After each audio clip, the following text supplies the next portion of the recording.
നിലമ്പൂർ ഉപതെരഞ്ഞെടുപ്പുമായി ബന്ധപ്പെട്ട് VD. സതീഷിനെതിരെ ആഞ്ഞടിച്ച് Ramesh Chennithala. PV. അൻവറിനെ കോൺഗ്രസിലേക്ക് കൊണ്ടുവരാനായിരുന്നു രമേശ് ചെന്നിത്തലയുടെ ആഗ്രഹം, അതുപോലെ തന്നെ കുഞ്ഞാലിക്കുട്ടിയുടെയും. എന്നാൽ വി.ഡി. സതീഷിന്റെ കടുംപിടുത്തം കാരണമാണ് പി.വി. അൻവറിനെ കോൺഗ്രസിലേക്ക് കൊണ്ടുവരാൻ കഴിയാതിരുന്നത്.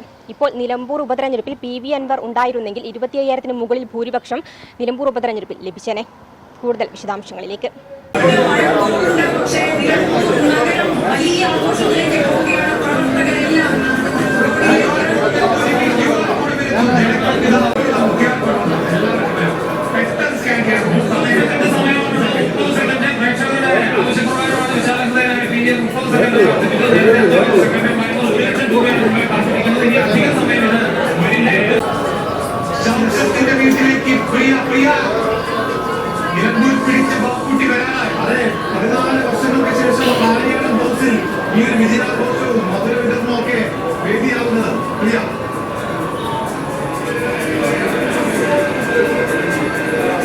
നിലമ്പൂരിൽ യു.ഡി.എഫിന് ഉജ്ജ്വലമായ വിജയം നൽകിയ നിലമ്പൂരിലെ ജനങ്ങളെ ഞങ്ങൾ അഭിനന്ദിക്കുന്നുവെങ്കിൽ നിലമ്പൂരിലെ സീറ്റ് ഞങ്ങൾ തിരിച്ചു പിടിക്കുകയാണ് ചെയ്തത്.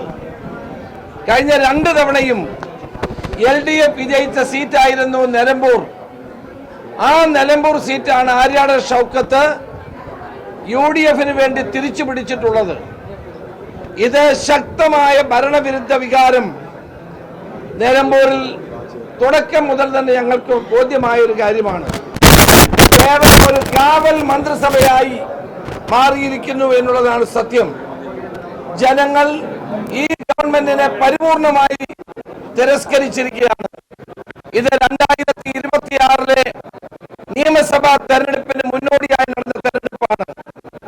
ഇത് സെമി ഫൈനലായിരുന്നു. ഈ സെമി ഫൈനലിലേക്ക് ഞങ്ങൾ വിജയത്തിലേക്ക് ഫൈനലിൽ കുതിക്കുമെന്ന കാര്യത്തിൽ സംശയമില്ല. ഇവിടെ കോൺഗ്രസിന്റെയും ലീഗിന്റെയും യുഡിഎഫിന്റെയും മുഴുവൻ പ്രവർത്തകന്മാർക്ക് ഞാൻ ഒരു ബിഗ് സല്യൂട്ട് നൽകുകയാണ്. നേതാക്കളും പ്രവർത്തകരും എല്ലാവരും ഒരു മനസ്സോടെ പ്രവർത്തിച്ചതിന്റെ വിജയമാണ് നിലമ്പൂരിൽ ഉണ്ടായിരിക്കുന്നത്. ഈ വിജയം ജനാധിപത്യത്തിന്റെയും മതേതരത്വത്തിന്റെയും വിജയമാണ്. ഒരു കാര്യം കൂടി വ്യക്തമാക്കിയിരിക്കുന്നു. കേരള രാഷ്ട്രീയത്തിൽ BJP ഒരു എടുക്കാച്ചരക്കാണ് എന്ന് കൂടി ഒരിക്കൽ കൂടി തെളിയിച്ചിരിക്കുകയാണ്. BJPക്ക് ഒരു സ്ഥാനവും കേരള രാഷ്ട്രീയത്തിൽ ഇല്ല എന്ന് തെളിയിച്ചിരിക്കുകയാണ്. അൻവർ പിടിച്ച വോട്ടും ഭരണവിരുദ്ധ വികാരത്തിന്റെ വോട്ട് തന്നെയാണ്. അങ്ങനെ നോക്കുമ്പോൾ ഞാൻ നേരത്തെ പറഞ്ഞ 25,000-ഓളം വോട്ടിന്റെ ഭൂരിപക്ഷത്തിന്റെ അന്തരീക്ഷമുണ്ടെന്ന് പറഞ്ഞത് ശരിയാണ്. അൻവറിന് ലഭിച്ച വോട്ടും ഭരണവിരുദ്ധ വികാരത്തിന്റെ വോട്ട് തന്നെയാണ്. ആ കാര്യത്തിൽ ഒരു സംശയവും വേണ്ട. അപ്പോൾ ഈ ഗവൺമെന്റ് എത്രമാത്രം അൺപോപ്പുലർ ആണ് എന്നാണ് ഈ തെരഞ്ഞെടുപ്പിലൂടെ തെളിയിച്ചിരിക്കുന്നത്. അതാണ് ഏറ്റവും പ്രധാനപ്പെട്ട കാര്യം. അല്ല, അത്തരം കാര്യങ്ങളൊക്കെ UDF കൂടി തീരുമാനിക്കേണ്ടതാണ്. ഞാൻ അൻവറെ കൂടെ കൂട്ടാൻ വേണ്ടി എല്ലാ ശ്രമവും നടത്തിയ ഒരാളാണ്. നിങ്ങൾക്കറിയാവുന്ന കാര്യമാണ്.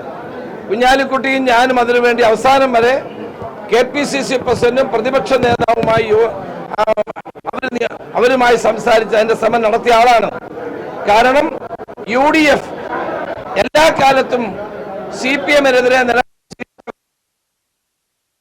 പക്ഷെ അത് നടന്നില്ല. അത് നടക്കാതെ പോയി. മറ്റുള്ള കാര്യങ്ങൾ ഇനി UDF കൂടി തീരുമാനിക്കേണ്ട കാര്യമാണ്. നമ്മളൊരു കാര്യം മനസ്സിലാക്കണം. ഇന്ന് ഈ ഗവൺമെന്റിനെതിരെ ചിന്തിക്കുന്ന മുഴുവൻ ആളുകളെയും കൂടെ നിർത്തണമെന്നുള്ളതാണ് എല്ലാ കാലത്തെയും UDF-ന്റെ നയം. അപ്പൊ ആ നയത്തിന്റെ അടിസ്ഥാനത്തിലാണ് ഞങ്ങൾ സംസാരിച്ചത്. ഏതായാലും ഇനിയുള്ള കാര്യങ്ങൾ UDF നേതൃത്വം കൂടി തീരുമാനിക്കേണ്ട കാര്യമാണ്. ഒറ്റയ്ക്ക് പറയേണ്ട ഒരു കാര്യമല്ല. അല്ല, അതെല്ലാം ഇനിയിപ്പോ UDF കൂടി തീരുമാനിക്കേണ്ട കാര്യമാണ്. ഞാൻ ഒറ്റയ്ക്ക് പറയേണ്ട ഒരു കാര്യമല്ല. അത് ഞാൻ പറഞ്ഞല്ലോ, എന്റെ അഭിപ്രായം അതായിരുന്നു. അതിനുവേണ്ടി ശ്രമിച്ചിട്ടുണ്ട്. ഞാനും കുഞ്ഞാലിക്കുട്ടിയുമാണ് ഏറ്റവും അവസാനം വരെ അതിനുവേണ്ടി ശ്രമിച്ചത്. നടക്കാതെ പോയി. നടന്നിരുന്നെങ്കിൽ വലിയ ഭൂരിപക്ഷം ഉണ്ടായേനെ, സംശയമൊന്നുമില്ല. ഞാൻ ആദ്യം പറഞ്ഞ 25,000-ന്റെ വോട്ടിലേക്ക് ഭൂരിപക്ഷം വർദ്ധിക്കുമായിരുന്നു, സംശയമില്ല. പക്ഷെ ഇനിയുള്ള കാര്യങ്ങൾ ഞാൻ ഒറ്റയ്ക്ക് പറയേണ്ട ഒരു കാര്യമല്ല, UDF കൂടി ആലോചിച്ച് പറയേണ്ട കാര്യമാണ്.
നിലമ്പൂർ ഉപതെരഞ്ഞെടുപ്പ് UDF വിജയം വരിച്ചതിന് പിന്നാലെ മുഖ്യമന്ത്രി പിണറായി വിജയൻ രാജിവെക്കണമെന്നാണ് UDF പ്രവർത്തകർ ഒന്നടങ്കം പറയുന്നത്. ന്യൂസ് തിരുവനന്തപുരം.